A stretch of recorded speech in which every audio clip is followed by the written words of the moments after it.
The soil was warm against my fingertips, the kind of gentle, promising warmth that told you tomatoes, thyme, maybe even basil would thrive there if you simply respected the land. I was halfway through weeding the herb patch when my phone vibrated. Mara's name flashed across the screen. I wiped my hands on my jeans and answered. No greeting, no pause. Just her clipped tone, sharp as a receipt reminder. We're coming next week. 6 guests. You can stay in the shed or head back to the city. I didn't respond right away. In the background, I could make out Brendan's voice uncertain, muted.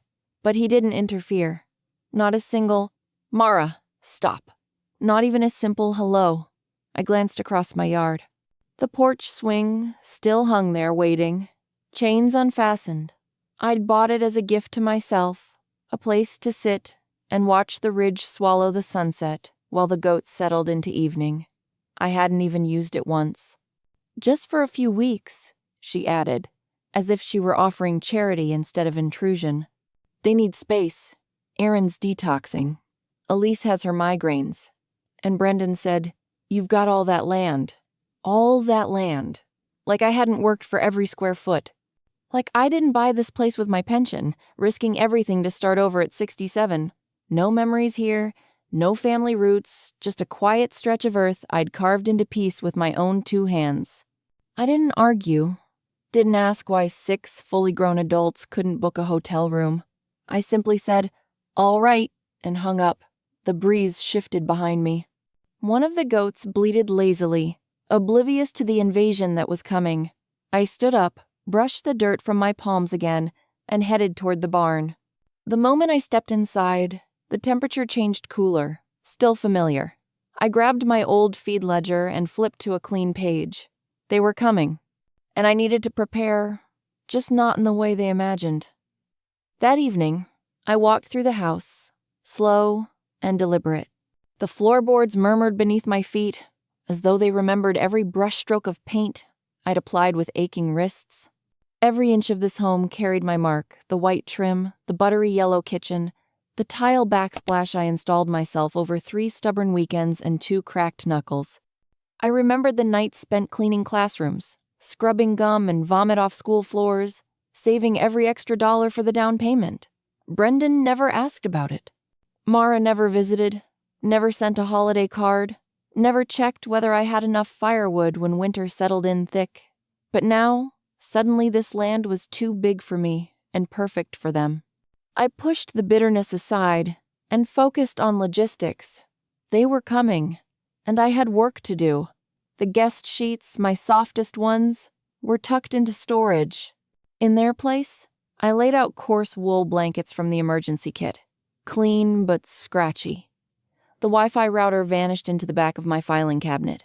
I labeled the plug. Touch this only if you're paying for it. The espresso machine went into a box, taped shut. I replaced it with a $19 drip pot and a tin of half-stale bargain brand grounds.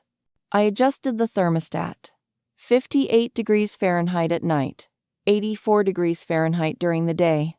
Just uncomfortable enough to discourage lingering. Then I picked up my phone and dialed Royce. He answered by the second ring. This Kala or the goat police? I might need to borrow a few friends, I said. Brown ones or loud ones? Both. We settled on a time. He'd bring them the night before the guests arrived. I had plenty of hay.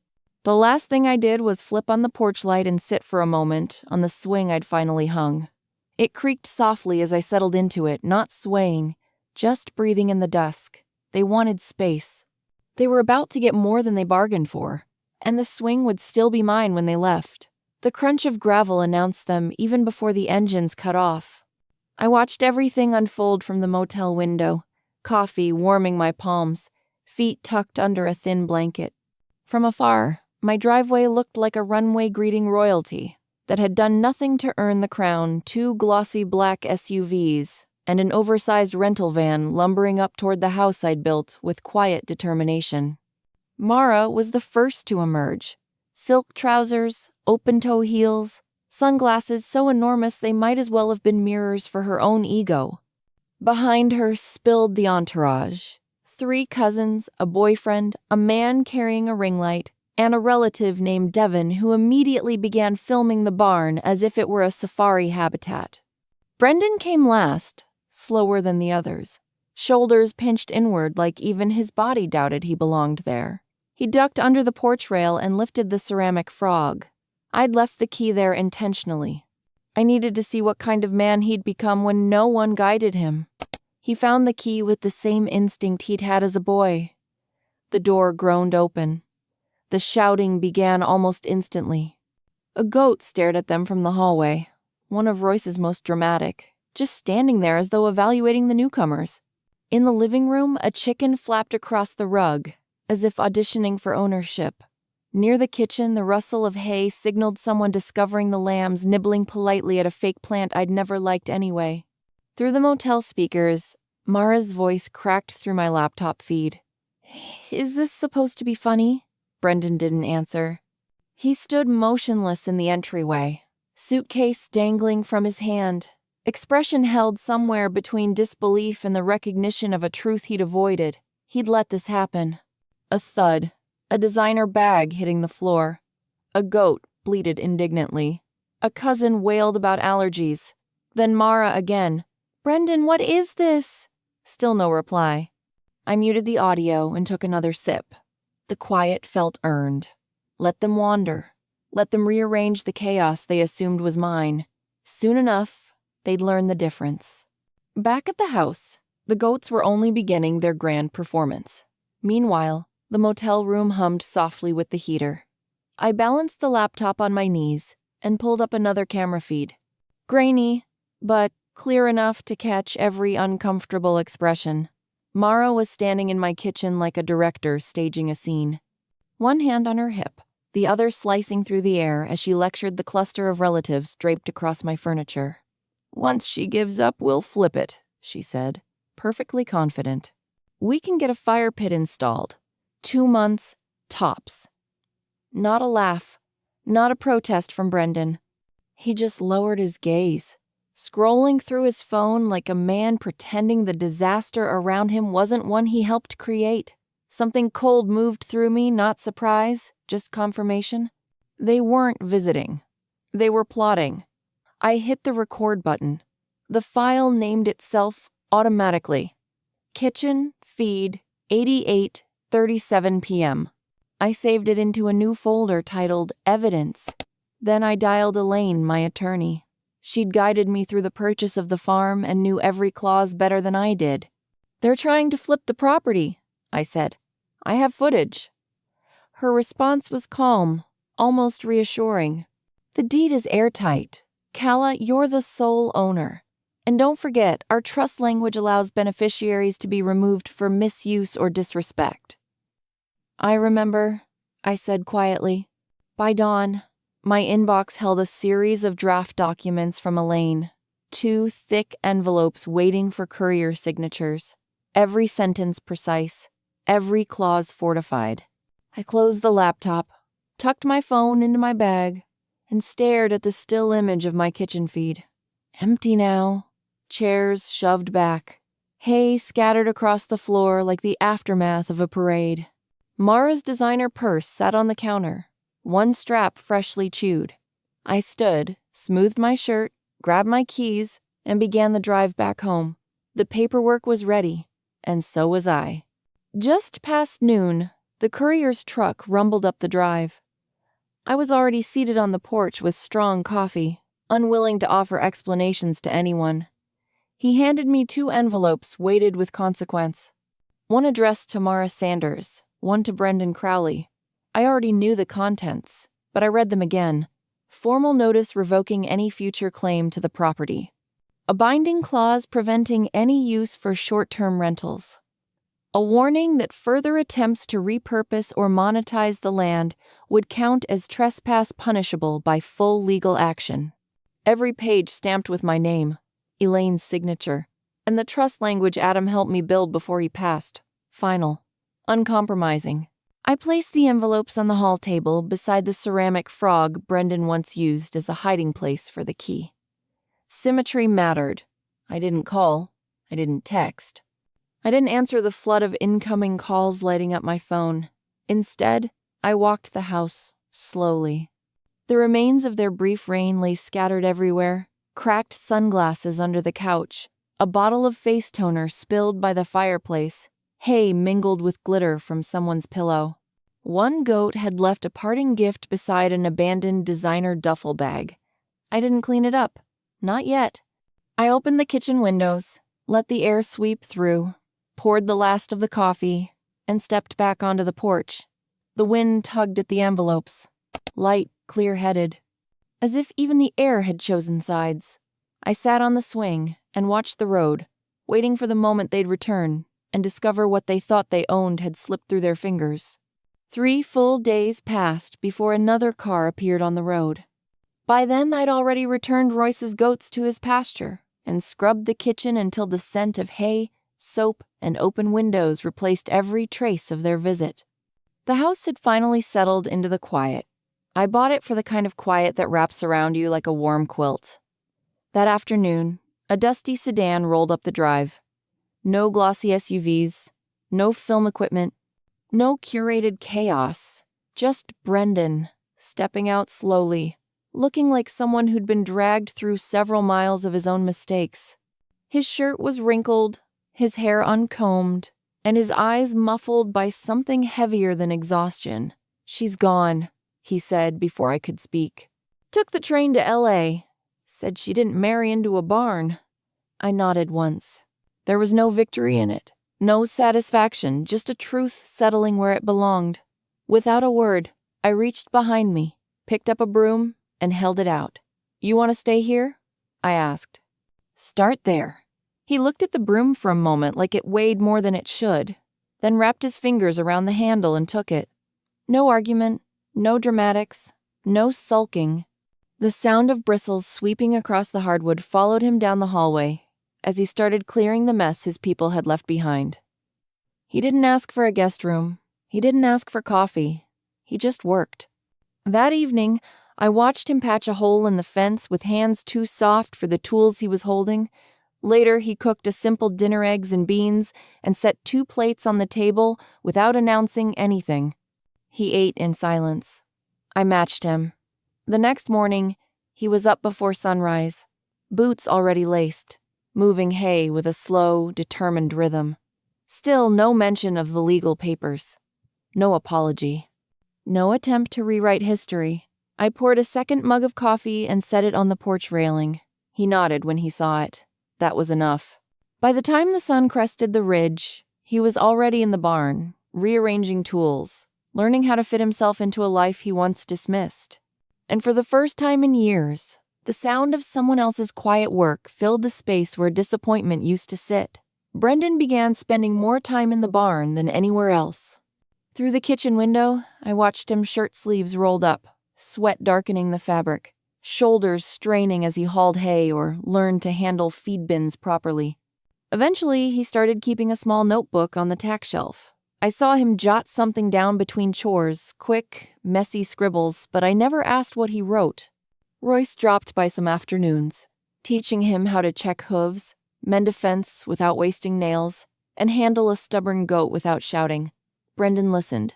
He learned. Blisters formed across palms that had never known real work, pink ridges of effort blooming where office life had cushioned him before. He didn't complain about the blisters, didn't brag about them either. I watched his progress without praising him, not yet. That part had to be earned. One morning, just after sunrise, I opened the door and found 2 mugs waiting on the porch railing. One filled exactly the way I liked it. We sat without speaking, drinking in the cool morning air. Birds stirred along the tree line. Horses shifted in the pasture. He didn't look at me when he finally said, "I knew what she was doing, I just didn't know how to stop it." I didn't soften. "You didn't try," I said. He nodded. Once, a truth admitted without begging for forgiveness. We finished our coffee in silence, but something had shifted. Not fixed, not healed, just acknowledged, and acknowledgement can be the foundation of 1,000 repairs. Later that day, I walked past the barn and saw him at the north gate, helping Royce adjust the hinge properly this time. His movements were careful, measured, no longer rushed or careless. His journal sat open on a bale of hay, pen tucked beside it, ready for whatever thought he needed to capture when his hands were clean again. For the first time in a long while, I didn't feel entirely alone on that land. The wind rose after midnight fast, sharp, full of teeth. It howled across the pasture, rattling windows, knocking over a porch chair. I was halfway out of bed when I heard it. A loud crash, metal hitting dirt, followed by a frantic bleat. I grabbed my coat and flashlight, but before I reached the back door, Brendan was already there pulling on boots. "It's the east fence," he said, breath quick. Something snapped. We headed into the storm side by side, the wind cutting through layers of flannel, the mud swallowing each step. We found little Nenna, one of the younger goats, dragging her hind leg through the muck, trembling, eyes wide with fear. A panel of fencing lay sprawled nearby, twisted by the gale. "I'll get the truck," I said, already turning. Brendan caught my arm. "You stay. I'll go. You've handled enough storms." His tone wasn't commanding. It was committed. I let him go. He was gone more than 2 hours. The storm raged without mercy. I stayed with Nina, covering her with blankets, whispering steady comforts. Every thunderclap made me wonder if I'd trusted him too much. Then headlights sliced through the rain. Brendan stumbled into the barn carrying a supply bag, drenched to the bone, flannel clinging to him like a second skin. His hands shook as he knelt beside Nenna. We worked together splint, wrap, dose, until her body finally eased into the hay. Brendan didn't collapse, didn't seek praise. He checked the barn lights, soothed the other animals, then sat beside the feed pile mud up to his knees like the barn had chosen him as much as he'd chosen it. I watched him breathe slow, steady lit by the warm glow of the lantern. And I remembered something I'd whispered years ago. I raised a boy who became a man too late, and standing there, watching him now, I whispered again, but maybe not too late forever. Brendan knocked on the screen door just after breakfast the next morning, papers clutched in his hand. He didn't wait for permission to step up onto the porch. He simply walked forward like someone who finally understood he had to show up, not perform. "I need you to read this," he said. I set my coffee aside and took the stack from him. The title on the first page made my pulse still. Conservation Easement Agreement. I looked up at him, but he wasn't performing. His shoulders stayed relaxed, his gaze steady, no apology stitched into his expression, just intention. He had done it.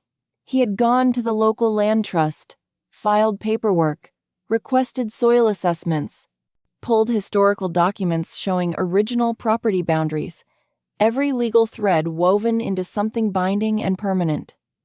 "This protects it," he said, voice lower, quieter. "Even when you're gone. No resorts, no flipping it, no one paving the garden into a parking lot." I kept reading. Every clause was clean, uncompromising. The kind of security Adam used to tell me we needed, but never sat down long enough to formalize. Brendan had formalized it. "I want it to stay as it is," he said. "I didn't build it, and I didn't earn it. But I understand now what it is, what it means to you." My fingers hovered over the final page, his signature at the bottom. The handwriting was different than I remembered. Firmer, balanced, no dramatic flourishes. A man writing for the future, not for attention. "You sure?" I asked. He nodded once. "This isn't about me anymore. It's about what matters." I looked out across the land, the soft stretch of pasture, the garden beds I had shaped with aching hands, the goats trotting in a loose circle around the old scarecrow that had sacrificed its hat to the wind last week. I thought about the decades leading up to this moment. Every night shift, every scraped knuckle, every quiet dinner alone. Then I picked up the pen and I signed. Brendan didn't smile in celebration. He exhaled as if releasing years of held breath. We didn't hug. We didn't need to. He left the porch and headed back to the barn. boots soft on the steps. The papers stayed in my lap, my coffee cooling beside them, a breeze lifting the corner of the easement where our names met on the page. Tomorrow I would file it. Today, I let the moment root itself. By the next week, the porch had returned to life, but this time, it wasn't chaos. Brendan was out front with Royce, both hammering at the gate that seemed determined to sag no matter how many times it was fixed. Inside, a fresh pot of coffee bubbled. One of Royce's goats had collapsed herself near the steps like she'd been appointed guardian of the porch. At this point, maybe she had. I sat in my rocking chair with a notebook balanced on my knees. No dramatic speeches, no heartfelt confessions, just lines of practical notes. What needed pruning in the back lot, which windows still stuck during storms, how much fencing we'd need before winter. Nothing sentimental, just the things that mattered for keeping a place alive. The screen door creaked behind me. Brendan set a new cup of coffee on the rail. He didn't announce it or gesture dramatically, just placed it gently, like this had become part of our shared rhythm. I lifted my eyes. He nodded. I nodded back. That was enough. We watched the sun rise together, light spilling over the pasture like warm paint spreading across a blank canvas. This place was never meant to be a monument or a trophy. It wasn't about legacy in the grand, polished sense. It was about work, about tending, about repairing what others broke without apology, about choosing something and choosing it again, even when no one else understood why. I took a sip from the fresh cup and leaned back in the rocker. The wood groaned like an old friend, acknowledging my weight and my years and my efforts. Some things, I murmured into the golden morning, aren't inherited. They're earned, every inch of them. The wind answered by lifting the corner of my notebook, fluttering the page like a whispered yes. The morning moved slowly, the way it does when the world finally feels aligned with your pulse. Brendan and Royce spent another hour at the sagging gate, arguing quietly about whether the hinge was bent or the post was crooked. From my rocking chair, it sounded like the kind of argument people only have when they're comfortable, when they've decided to stay. The goat by the porch steps continued her nap, tail flicking every so often like she was keeping time with the sounds of hammering. My notebook lay open in my lap. Not a journal, not a will, just simple notes. The kind a person writes when they finally feel like the future is something they can plan instead of brace for. I glanced at the barn. Brendan came out, brushing dust off his jeans. His new boots already looked years old, scuffed and worn in the right places. There was a steadiness about him now, not loud or apologetic, just real. He didn't hover. He didn't ask if he was forgiven. He simply folded himself into the rhythm of the land. Some days he paused to ask about feed rotation or where the spare twine was kept. Other days he walked past with a nod and went straight to work. His silence wasn't avoidance anymore. It was presence, a kind I hadn't known how much I missed until it returned. I wrote down the number of fence posts we'd need before winter. Added a note about repainting the north window frame. Then I closed the notebook, letting the sun warm its cover. The porch door creaked again. Brendan set another cup of coffee on the railing, fresh, steaming, exactly the way I preferred it. I met his eyes. The nod we exchanged had become a language of its own. We sat there, watching the light spill across the pasture. I could hear the wind pressing through the trees, shifting the grass in waves. The land breathed in long, slow exhales. So did I. This place was never built to be grand. It wasn't meant to be inherited like some polished heirloom. It was shaped earned, one scraped hand, one stubborn fence, one stormy night at a time. People romanticize legacy. They forget that real legacy grows from labor and patience, not engraving on a plaque. Brendan leaned against the porch post, arms crossed loosely. The north gate might hold another season, he said. Maybe, I replied, sipping my coffee. He half smiled, not a performance, just an honest curl of recognition. Royce says we'll have to redo it either way. You and Royce decide, I said. You're the ones wrestling with it. His smile deepened by a fraction. Not gratitude, not apology. Just partnership, quiet and steady. After a while, he headed back toward the barn.